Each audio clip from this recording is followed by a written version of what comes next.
नमस्कार, सादर जय जिनेंद्र। क्षमा ब्रेकिंग जैन न्यूज प्रतिदिन प्रातः, दोपहर एवं रात्रि में देश भर से संपूर्ण जैन समाज से संबंधित सही और सकारात्मक समाचारों के लिए देखना और सुनना न भूलें। साथ में आपसे विनम्र निवेदन है कि यदि आपने इस चैनल को सब्सक्राइब नहीं किया है तो कृपया अवश्य कीजिए और शेयर और लाइक करके धर्म प्रभावना में सहयोगी एवं सहभागी बनिए।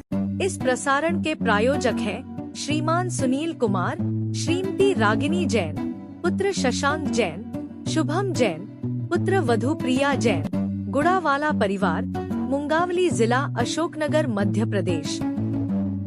यदि कोई बाथरूम में नहाते समय अभिषेक पाठ पढ़ता है तो पढ़ना चाहिए या नहीं? बिल्कुल नहीं। अभिषेक पाठ बाथरूम में नहाते समय ना पढ़े। नहाते समय आप भक्तामर आदि पाठ ना पढ़े, क्योंकि ये भगवान के क्रिया है, उसके पूजा अर्चना की, तो ये करते समय उचित नहीं है। आप और भी कोई भजन जो हों वो गुनगुना सकते हैं। आप कोई नमोकार मंत्र भी उस समय गुनगुना सकते हैं, इतना ही आगम में कहा है। लेकिन अभिषेक पाठ की क्रिया अभिषेक के समय या जब आप शुद्धि करके नहा धो करके आप मंदिर में पहुंचे, उस समय जो क्रिया कर रहे हो, पूजा अर्चना की, द्रव्य धो रहे हो, वो भी कर रहे हैं, तो उस समय भी तो आप पढ़ सकते हो, उसमें निषेध नहीं, क्योंकि आप पवित्रता पूर्वक वहां पहुंचे हो। तो परिणामों में निर्मलता, उज्ज्वलता और आपके शांति बनी रहेगी और वो फलदायी भी होगी। अगला प्रश्न लेकर के कुमारी सृजन जैन ललितपुर है। आपके चरणों में त्रिवार नमोस्तु करती हुई ये कुछ पंक्तियां बनाई हैं, गुरुजी सुन लीजिए। सुबह की पहली याद में गुरुवर आते हैं, जाने क्यों आंखें नम कर जाते हैं। सोती हूँ गुरुवर को याद कर, जगते ही फिर याद आ जाते हो। आपकी यादें हमको भावुक कर जाती हैं, पुनः दर्शन जल्दी ही प्राप्त हो, ऐसा आशीर्वाद प्रदान कीजिए। और मेरी शंका यह है कि जैसे बोलते हैं कि मंदिर जी जाने के लिए सोचने में एक उपवास का फल मिलता है, उठने तैयार होने और एक एक पग पग चलने में उपवास का फल मिलता है या नहीं? हाँ सुनिए, बिल्कुल ये ठीक कहा है। सेजल जैन है और ललितपुर से खूब चातुर्मास में आती रही, तो उनका प्रश्न है कि उपवास का फल मिलता है कब? मंदिर की सोचने मात्र से कि अभी मुझे मंदिर जाना है।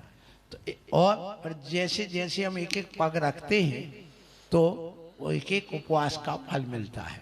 इसका मतलब ये है कि जब हम मंदिर जाने की सोचते हैं तो हमारे परिणामों में विशुद्धि होती है, और उस विशुद्धि के कारण से और शुद्धि के कारण से हमारे कर्म की निर्जरा होती है। तो जितना एक व्यक्ति उपवास करके कर्म की निर्जरा करता है, उतनी निर्जरा मंदिर जाने से, उसकी सोचने से, वहां जाने से हो जाती है। तो ये जिन बिंब के दर्शन की महिमा यहाँ बताई गई है, और इसका प्रत्यक्ष उदाहरण है कि जब इंद्रभूति गौतम, जो कि वेद पाठी था, ब्राह्मण था, जब उसने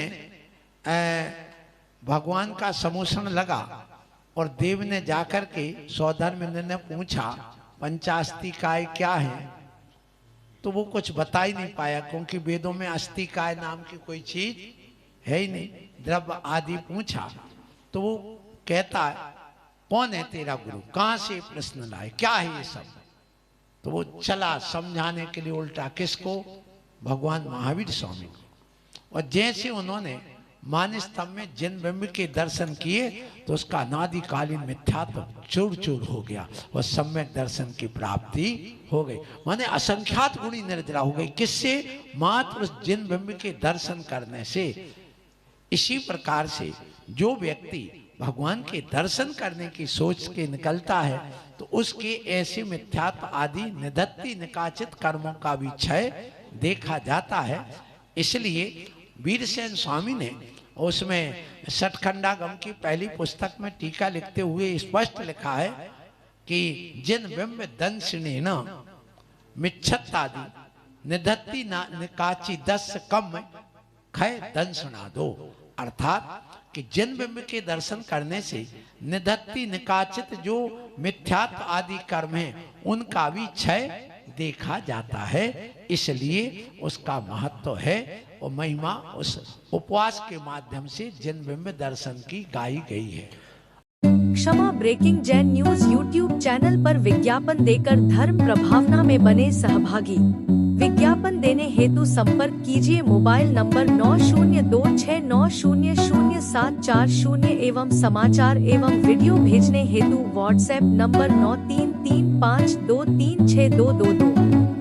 क्षमा breaking Jain news YouTube channel देखने के लिए आपको बहुत बहुत धन्यवाद। सादर प्रणाम, सादर जय जिनेंद्र।